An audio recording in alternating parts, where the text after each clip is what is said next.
김현정의 뉴스쇼 CBS 라디오와 함께하고 계십니다. 저는 퇴근길 시사자키 정관용입니다. 오늘 탐정 손수호는 어제 새벽 3시까지 준비하셨다잖아요. 손탐정이.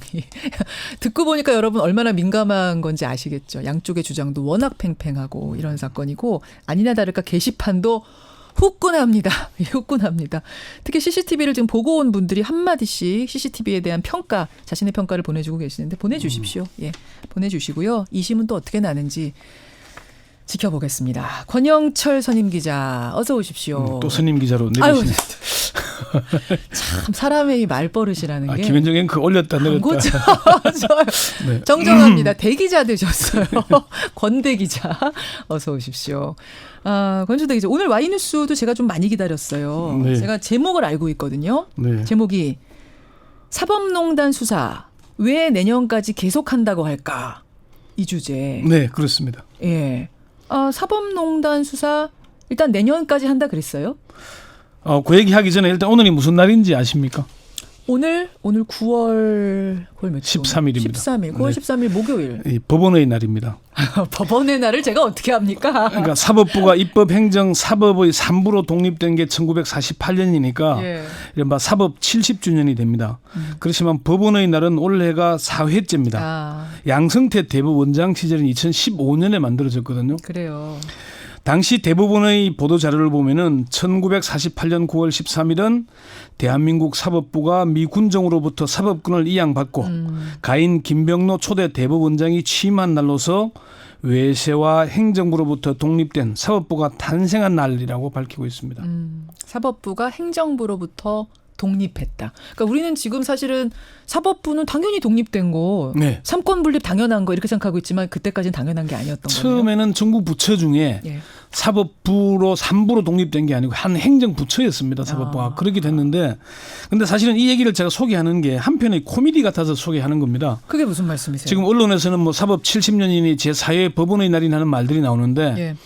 양성태 사법부가 외세와 행정부로부터 독립한 날을 기념한다면서 법원의 날을 만들었는데 실제로는 청와대와 재판 거래를 한 정황이 계속 드러나고 있지 않습니까? 그러네. 하필이면 이걸 법원의 날을 만든 사람이 양승태 전 대법원장. 네, 양성태 코미디네요. 전 대법원장이 지난해 법원의 날 기념사에서 한 얘기 잠시 한번 들어보시죠. 그러죠. 사법권 독립의 최우선적 가치는 정치 권력이나 외부 세력, 소송 당사자 등으로부터 어떠한 부당한 간섭이나 영향력도 배제한 공정한 재판을 통해 국민의 자유와 권리를 내실 있게 보장하는 데 있다고 할 것입니다. 말은 저렇게 했는데 실제 행동은 사법부 독립을 훼손하는 데 앞장선 거잖아요. 그렇게 되는 거죠. 참여연대가 어제 사법 70주년 자축 말고 통렬히 반성하라는 성명을 냈거든요.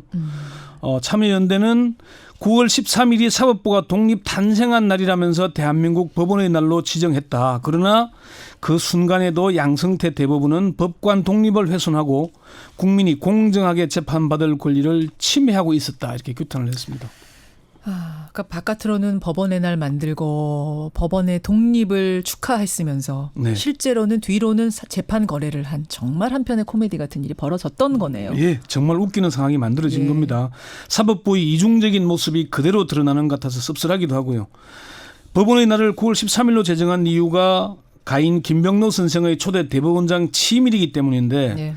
양 전 대법원장이 스스로 김병로 초대 대법원장과 비슷한 수준이라고 여겼는지 아니면 그런 위치에 오르고 싶어서 그랬는지는 잘 모르겠습니다. 그렇지만 두 사람의 삶은 정반대였다는 게 법조계의 평가입니다. 그래요. 한인섭 서울대 법학전문대학원 교수가 쓴 가인 김병로라는 책이 있거든요. 예, 지난해 나왔는데 이 책에 이런 소개가 있습니다. 김병로 대법원장은 법관은 재판으로 말한다는 정도의 수동적 위치에 머무르지 않았다. 1950년대 이승만 대통령의 정권 장악 및 정권 연장을 위한 여러 책동이 노골화되고 있을 때 심각한 헌법 파괴 행위까지 뭐 4.4.5.2 무슨 발췌 개헌 등등 계속 나왔잖아요. 그렇죠. 그럴 때 김병로 초대 대법원장은 수동적 방관적 태도에 머무르지 않고 헌법 및 법률 해석을 통한 방법으로 권력 남용의 반민주성, 반헌법성을 공개적으로 비판했습니다. 대표적인 게 4.4 5.2 개헌인데 당시 도저히 이해할 수 없는 논법이다. 수학에서는 그런 게 없다. 이렇게 얘기가 됐거든요. 이걸 공개적으로 얘기한 네. 거잖아요. 대단한 분입니다. 기자 그 간담회 시절에 왜? 여러분 그 시절에 4.4.5입 개헌 도저히 이해할 수 없는 논법이라고 네. 공개적으로. 그런데 양승태 전 대법원장은 박근혜 대통령 만나서 사법부가 얼마나 박근혜 정권의 입맛에 맞는 재판을 했는지를 설명하는 자료를 만들어 제출하고는 이를 덕담이라고 이렇게 주장을 했죠. 그렇죠. 지금 김명수 대법원장도 사실은 지금 강 건너 불구경하듯이 하고 있지 않습니까? 그런 비판이 지금 많이 나옵니다. 지금 리더십이 약하다 이런 예, 얘기가 계속 예. 나오고 있는 상황입니다. 예. 이런 상태에서 김병로 초대 대법원장을 기리겠다는 법원의 날이 무슨 의미가 있을까요? 청취자 5754님이요. 오늘이 법치일이군요 하시면서 다 많은 분들이 오늘이 법원의 날이라는 게 참 부끄럽지 않겠는가 법원은? 이런 질문들을 주고 계세요. 네, 참 부끄러운 날입니다. 사실 제가 봐도.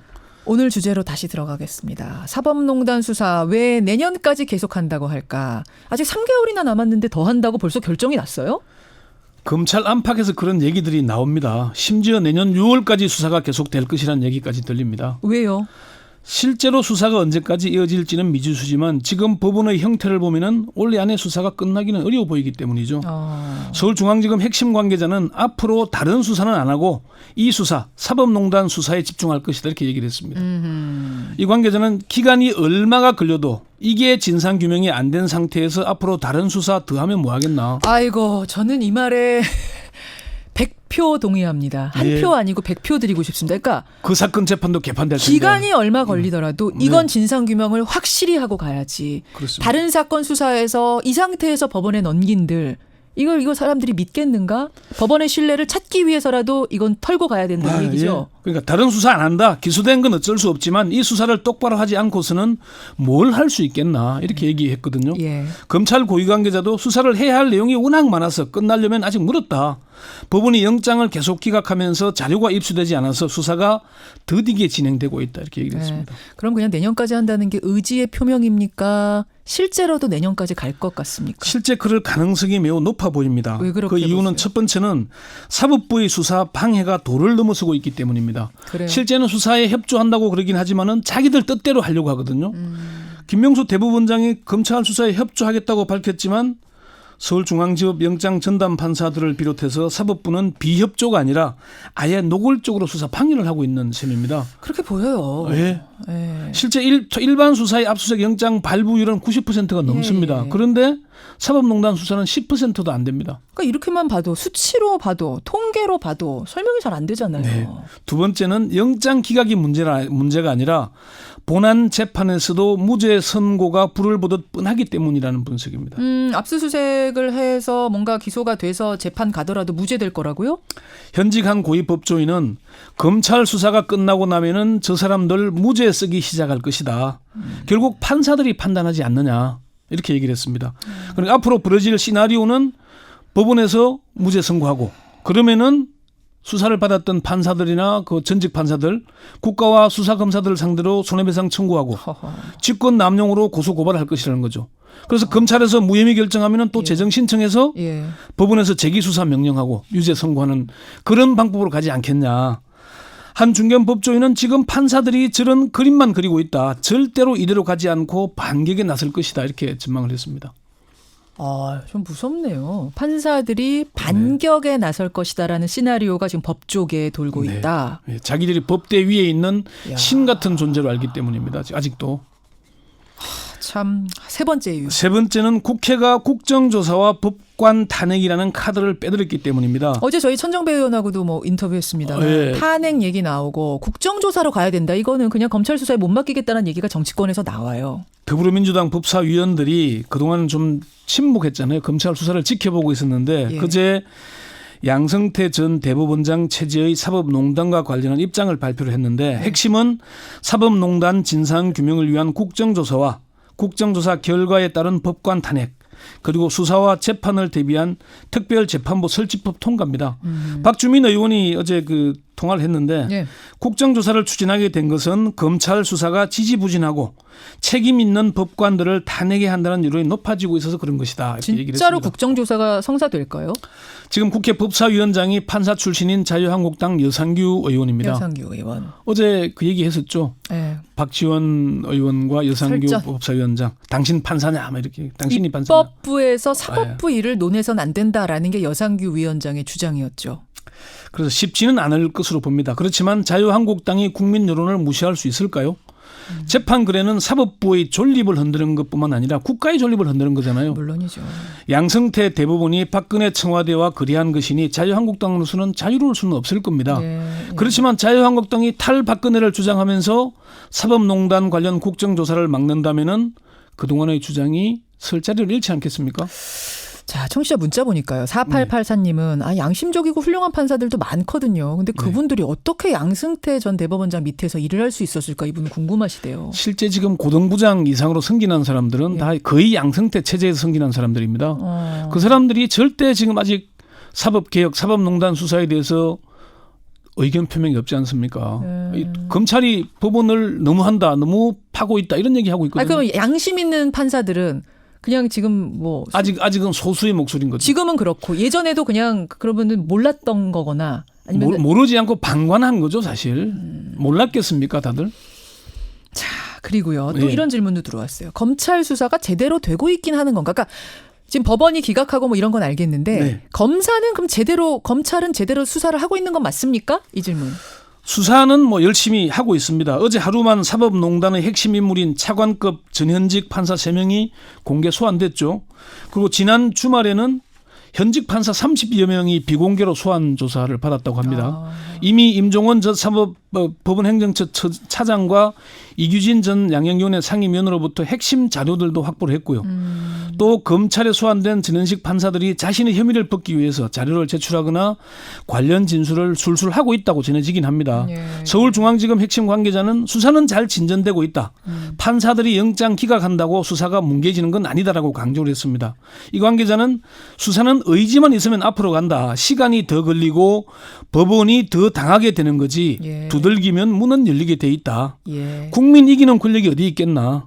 지금처럼 국민들이 성원해 준다면 수사는 앞으로 갈 것이다. 이렇게 얘기를 했습니다. 그래요. 사법농단 수사는 정말 제대로 하고 가야 됩니다라는 문자들을 지금 많이들 보내주고 계시네요.